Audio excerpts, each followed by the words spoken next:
Hello viewers and students, आपका इस आज की नई क्लास नई वीडियो में बहुत बहुत स्वागत है।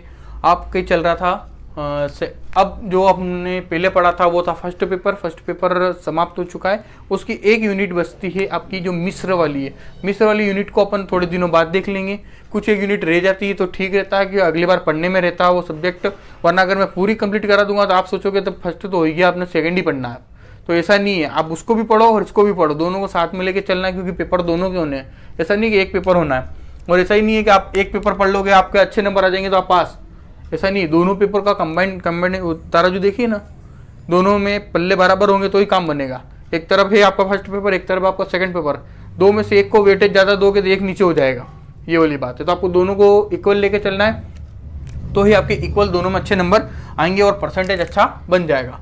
अब हम शुरू कर रहे हैं आपकी पेपर सेकंड की सेकंड यूनिट। पेपर सेकंड की क्या पढ़ रहे हैं? यूनिट सेकंड संसाधन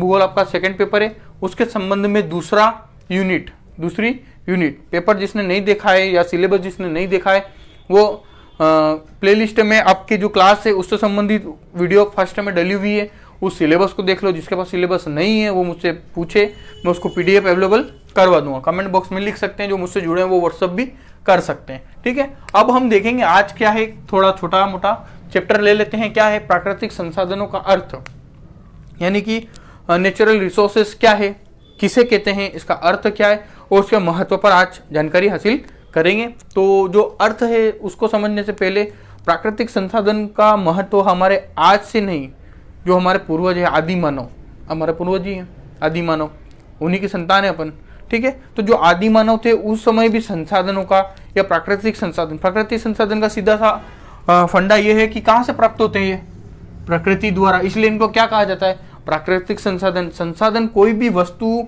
या खनिज, वस्तु या क्या बोल सकते हैं, खनिज, या क्या बोल सकते हैं, ऊर्जा, या उससे संबंधित कोई भी चीज कब तक संसाधन नहीं बन सकती है,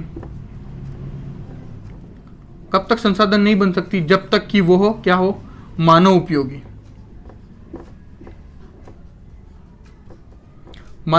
ना हो। यानी कि कोई भी वस्तु, खनिज, ऊर्जा या कोई भी लिक्विड या कोई भी ठोस फॉर्म तब तक संसाधन नहीं बन सकती कि जब तक वो मानव के उपयोगी न हो। जब कोयले का आविष्कार नहीं हुआ था, कोयले की किसी को जरूरत ही नहीं थी, तो अब फिर मानव को क्या हुआ कि कोयले की आवश्यकता पड़ी तो कोयला क्या बन गया? संसाधन। पेट्रोल की आवश्यकता नहीं थी, पेट्रोल की आवश्यकता पड़ी, पेट्रोल का आविष्कार हुआ तो पेट्रोल क्या बन गया? संसाधन। इसी प्रकार लकड़ी की आवश्यकता नहीं थी, लकड़ी से ईंधन बना। ऊर्जा की आवश्यकता हुई तो ऊर्जा का संसाधन क्या बना? लकड़ी। तो लकड़ी भी क्या बन गई? प्राकृतिक संसाधन। यानी कि वे सभी वस्तुएं, चीजें, ऊर्जा, खनिज, टोटल वह सभी संसाधन जो कि मानव के उपयोग में आते हैं, जो चीज मानव यूज करता है वो सभी क्या है? संसाधन।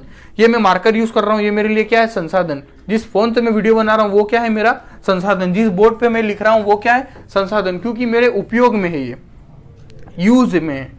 मानव की वे सभी चीजें जो कि मानव यूज करता है, जो उसके आवश्यकता में आती है, वह सभी क्या कहलाती है? संसाधन कहलाती है। अब ये तो हुआ अपनी भाषा में, अब थोड़ा थ्योरिकल भी देख लें। आपको नॉर्मली पता होगा कि संसाधन किसे कहते हैं। सीधा सा फंडा दिमाग में ये रखना, कुछ नहीं याद आए आपको एग्जाम में पूछा जाए कि प्राकृतिक संसाधन किसे कहते हैं, तो आप सीधा से लिख देना वस्तु, खनिज अथवा ऊर्जा तब तक संसाधन नहीं हो सकती कि जब तक मानव उपयोगी नहीं हो। यानी कि मानव उपयोगी सभी वस्तुएं या सभी खनिज या सभी पदार्थ क्या कहलाते हैं? संसाधन। जब तक मानव के उपयोग में नहीं होगा तब तक वो संसाधन नहीं बन सकता, ठीक है ना। तो अब देखते हैं पेपर कौन सा चल रहा है, ये देखते रहना। ऐसा नहीं कि आपका कौन सा पेपर का किस में लिख दो। सेकेंड ईयर का पेपर चल रहा है, second year integrated plus BS second year की क्लास है ये। पेपर सेकेंड है मानव संसाधन भूगोल, संसाधन भूगोल। और अगला क्या है?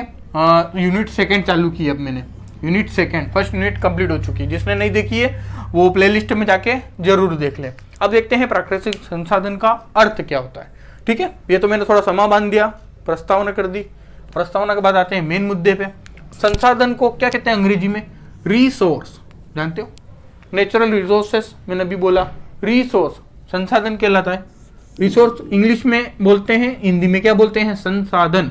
अब यह दो शब्दों से मिलकर बना। देखो मैंने पहले भी बताया था आपको, हर बार क्लास में बताता रहता हूँ कि कोई भी चीज़ आपको या कोई भी वर्ड आपको उसकी डेफिनेशन पूछिए तो आप क्या करो कि उसका संधि विच्छेद कर दो। तो रिसोर्स, री और सोर्स दो शब्द आपको मिले। अब देखो री का आशय क्या है, दीर्घावधि। री का आशय क्या होता है, दीर्घावधि के लिए। और सोर्स तो आपको पता ही है उसका क्या है, संसाधन या साधन। सोर्स का क्या होता है, साधन। और री का अर्थ क्या है, दीर्घावधि के लिए। वह संसाधन जो जिन पर दीर्घावधि तक मानव समाज निर्भर रहता है। किस पर, वह संसाधन जिस पर मानव समाज जीवन पर्यंत निर्भर रहता है। अब मैं कहूं जल, यह भी एक संसाधन है। क्या मानव समाज इस पर पूरा जीवन भर निर्भर नहीं है? वायु इस पर निर्भर नहीं है। ऊर्जा जो हमें कहाँ से मिलती है, सूर्य से, उस पर निर्भर नहीं है। ये सभी क्या है, संसाधन। तो ये जीवन पर्यंत या जीवन भर के लिए मानव इस पर निर्भर रहता है। वो सभी क्या कहलाते हैं, संसाधन कहलाते हैं। ठीक है, अब ये तो हुई अपनी भाषा में एक शब्दों को तोड़ के। अब कुछ वैज्ञानिक हुए हैं, सॉरी कुछ भूगोलवेत्ता हुए। वैज्ञानिक होते हैं साइंस में, अपने भूगोलवेत्ता, ठीक है ना। तो जो भूगोलवेत्ता हुए उन्होंने ऐसे तो प्राकृतिक संसाधन पर अनेकों अनेक क्या कहते हैं वो बना रखी है, परिभाषाएं दे रखी है। पर आपको दो की याद रखनी है।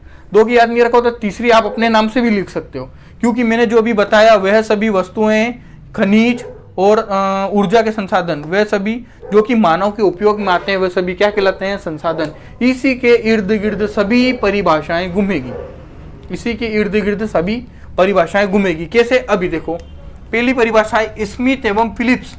फिलिप्स तो बल्ब भी आते हैं, बल्ब देखें फिलिप्स के, फिलिप्स की ट्यूबलाइट भी आती है, फिलिप्स के अनेकों प्रोडक्ट है। तो आपको फिलिप्स नाम याद रह जाएगा, इसलिए मैंने इसको चूज किया है। ठीक है, तो इन्होंने क्या परिभाषा दी जरा देखते हैं। इन्वर्टेड कोमा में डाल देते हैं। इन्होंने इतनी बड़ी परिभाषा जो दी है, भौगोलिक रूप से संसाधन वातावरण की वे क्रियाएं हैं जो मानव के उपयोग में आती है। फिर वही वाली बात, जो मानव के उपयोग में आती है वह संसाधन। ये सीधी सी बात बोलना चाहते हैं, भूगोल की लैंग्वेज में बोल दिया। पर इन्होंने भौगोलिक रूप में यानी कि भूगोल के रूप में संसाधन वातावरण की वे क्रियाएं हैं, यानी हमारा जो वातावरण है, एटमॉस्फेयर है, उसकी वे क्रियाएं हैं जो मानव के उपयोग में आती है। मानव जो जो क्रियाएं अपने उपयोग के लिए करता है वे सभी क्या कहलाती है, संसाधन कहलाती है इनके अनुसार। अगला देख लेते हैं एक और, जैक्स फिशर के अनुसार। अगली किसने दी परिभाषा, जैक्स फिशर के अनुसार संसाधन वह कोई भी वस्तु है। ये सबसे अच्छी है, ये आपको याद भी हो जाएगी, इसलिए मैंने इसको भी स्लाइड में ले लिया है। संसाधन वह कोई भी वस्तु है जो मानव आवश्यकताओं और इच्छाओं की पूर्ति करता है।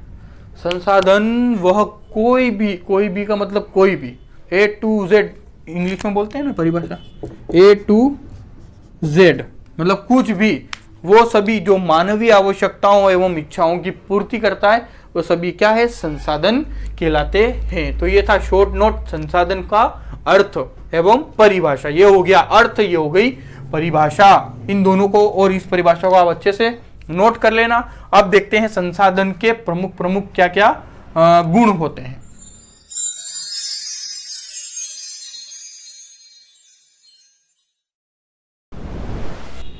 हाँ स्टूडेंट्स, अब हम देखते हैं प्राकृतिक संसाधनों की कुछ मुख्य क्या है विशेषताएं। इन विशेषताओं को अब आपको याद रखना जरूरी है, इसे भी आप नोट डाउन करें जरूर। मेरी हर क्लास जो भी मैं इस पर डिस्प्ले कर रहा हूँ वो सभी नोट डाउन करने की ही होती है।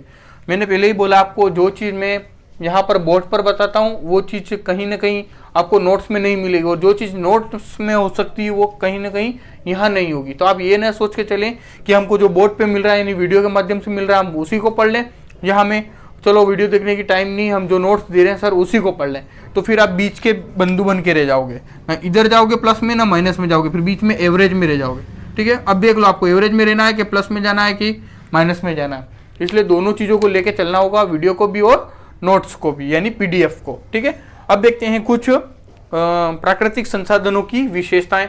हमने प्रकृति उसके अर्थ क्या होता है वो तो पढ़ लिया, अब इसकी कुछ विशेषताएं भी तो है, देख लेते हैं। प्राकृतिक संसाधन वे जड़ तत्व हैं जो प्रकृति द्वारा प्राप्त होते हैं, यानी कि प्राकृतिक संसाधन हमें कहाँ से प्राप्त होंगे, प्रकृति से, पहले ही बता दिया मैंने। ठीक है, ये आपको समझ आ गया होगा पॉइंट। अगला देखते हैं, यह अचल होते हैं। अचल एक चल होते हैं और एक होते हैं अचल। चल और अचल, अचल क्या होते हैं वो देखो, इनका उपयोग अथवा विनाश होने पर सदा के लिए समाप्त हो जाते हैं। रिसाइकल नहीं कर सकते आप इसको, क्या नहीं कर सकते, रिसाइकल। चलो जैसे कि माना कि आपने बाइक ली, 1 लीटर पेट्रोल डलाया, 20 किलोमीटर चली और खत्म हो गया पेट्रोल। अब आप जो पेट्रोल उड़ गया है यानी खत्म हो चुका है 20 किलोमीटर चलाने के बाद, क्या उसको रिसाइकल कर सकते हो?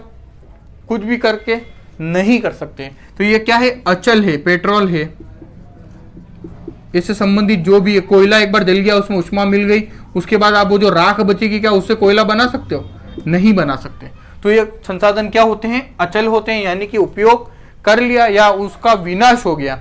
जैसे कि पानी का संकट है, जहां आप देखो वहां पर बांसवाड़ा में तो पर्याप्त मात्रा में पानी है, जैसलमेर, बाड़मेर ऐसे जिलों में आप जाके देखो एक एक बूंद पानी को तरसते हैं वो।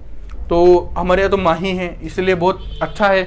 तो जो पानी का भी एक लिमिटेशन है कि कब तक मीठा पानी पीते हैं अपन कौन सा पानी पीते हैं, मीठा पानी। जो समुद्र में है, अथाह सागर, महासागर, जैसे कोई सा भी प्रशांत महासागर ले लो, वो सभी कैसे हैं, खारे पानी वाले हैं, खारा पानी आप नहीं पी सकते। ठीक है, तो जो मीठा पानी वो बहुत ही कम मात्रा में, इसकी समाप्ति अनकरीब बहुत पास में, इसलिए कहा जाता है कि पानी कन्वर्सेशन करो, वाटर कन्वर्सेशन करो, पानी को बचाओ कैसे ही करके। तो ये क्या है, ये भी अचल है, यानी कि ये भी समाप्त होने की कगार पर है। या तो उसका विनाश हो गया तो मानव वापस नहीं ला सकता है, या वो एक बार उपयोग हो गया तो मानव उसका उपयोग दोबारा नहीं कर सकता है, रिसाइकल नहीं कर सकते हो आप। तो वही क्या होते हैं, संसाधन। जैविक संसाधनों को भी प्राकृतिक संसाधनों में शामिल किया गया। अब जैविक संसाधन कौन से हैं, पशु पक्षी, मानव, पेड़ पौधे, ये सभी जैविक संसाधनों के अंतर्गत आते हैं। इसे भी किसमें सम्मिलित किया गया है, प्राकृतिक संसाधनों के अंतर्गत। जड़ी बूटी वगैरह हमें प्राप्त होती है, किससे होती है, पेड़ पौधों से। पेड़ पौधों से प्राप्त होने वाली जड़ी बूटी मानव के उपयोग में आती है, तो वो क्या हो गई, प्राकृतिक संसाधन। ठीक है, अब वो जड़ी बूटी जो है किससे मिलती है, पेड़ से। तो पेड़ किसके अंतर्गत आते हैं, जैविक संसाधनों के अंतर्गत। इसलिए जैविक संसाधनों को भी प्राकृतिक संसाधनों में शामिल किया गया। ठीक है, सीधा सा पॉइंट है, आप समझ सकते हैं। अगला देखते हैं, प्राकृतिक संसाधन के स्वरूप में मनुष्य परिवर्तन तो ला सकता है। देखो, प्राकृतिक जो संसाधन है उसके स्वरूप में परिवर्तन तो ला सकता है, लेकिन उसके रूप को या स्वरूप को पूर्ण रूप से नहीं बदल सकता है। जैसे कि मान लीजिए पानी लिया, अब आप पानी क्या है, लिक्विड, द्रव। पानी क्या है, द्रव है, H2O, ऑक्सीजन के 2 अणु, हाइड्रोजन का 1 अणु मिलके बनते हैं H2O। हाइड्रोजन और ऑक्सीजन मिलके क्या बनते हैं, पानी या द्रव, जिसको हम बोलते हैं। पानी कैसा होता है, द्रवीय मात्रा में होता है, द्रवीय अवस्था में होता है, जो हमें प्रकृति द्वारा प्राप्त होता है, प्राकृतिक संसाधन है। अब उसको आपने बर्फ में परिवर्तित कर दिया, किसमें, बर्फ में। अब आपने उसका रूप परिवर्तित कर दिया, यानी पहले तो वो लिक्विड में था यानी द्रव में था, अब वो किस में हो गया है, ठोस में। ठीक है, उसका रूप तो परिवर्तित कर दिया, पर क्या मैं अगर मैं ये कहूं कि जो पानी यानी लिक्विड या द्रव में था, उसको साइंस वाले बोल रहे थे कि H2O है। ठीक है, क्या बोल रहे थे, H2O है। अब उसको आपने बर्फ में बदल दिया, माइनस टेम्परेचर में रख दिया, बर्फ में सिल्ली नुमा बन गया और क्या हो गया, वो ठोस। अब वो साइंटिस्ट से पूछोगे क्या वो H2O से 2HO हो जाएगा, नहीं होगा, वो H2O ही रहेगा। यानी उसका रूप में तो परिवर्तित कर दिया आपने, पर पूर्ण रूप से आप उसको परिवर्तित नहीं कर सकते हैं। तो यही क्या है, प्राकृतिक संसाधनों में मनुष्य परिवर्तन तो ला सकता है, किंतु उसके स्वरूप को पूर्ण रूप से नहीं बदल सकता। ठीक है ना, ये कहीं पर प्रकृति मानव पर आश्रित है, कहीं मानव प्रकृति पर आश्रित है, ये छाटघाट चलती रहती है। नवनिश्चयवाद, संभववाद, अनिश्चयवाद, ये अलग अलग जो डिटर्मिनिज्म है उसका अध्ययन भी हमारा जो चैप्टर आगे आएगा उसके अंतर्गत करेंगे। अगला देखते हैं, प्राकृतिक संसाधनों की मात्रा भी निश्चित है। देखो पहले बोला हर चीज की एक लिमिटेशन होती है, तो इन संसाधनों की भी लिमिटेशन है।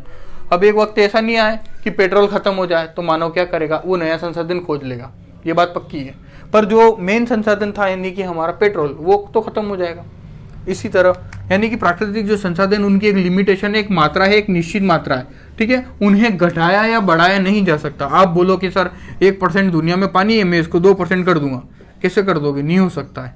और कम हो जाएगा पर बढ़ता नहीं है। ठीक है, निश्चित मात्रा में, इसे घटाया बढ़ाया नहीं जा सकता। अगला है, मानव इसका धीरे धीरे यानी सुचारू रूप से प्रयोग करके दीर्घावधि तक उपयोग कर सकता है। तो ये कुछ मुख्य इससे संबंधित यानी प्राकृतिक संसाधनों की परिभाषा हमने पढ़ी, उसका अर्थ पढ़ा और उसकी विशेषता पढ़ी। इन सभी को आप एक चैप्टर में लिख लेना। आप ये नोट कर लीजिए कि 2 नंबर का क्वेश्चन सीधा आपकी क्वेश्चन पेपर में पुटअप होगा इन तीनों चैप्टर से। तो इसे अच्छे से लिखना, अच्छे से समझना। नहीं समझ आया और कुछ कहीं दिक्कत लगे तो आप मुझे कमेंट कर सकते हैं, मैसेज कर सकते हैं। तो आई होप ये वीडियो आपको पसंद आई होगी, समझ आई होगी। मिलते हैं इसी प्रकार की नेक्स्ट वीडियो में। Thanks for watching.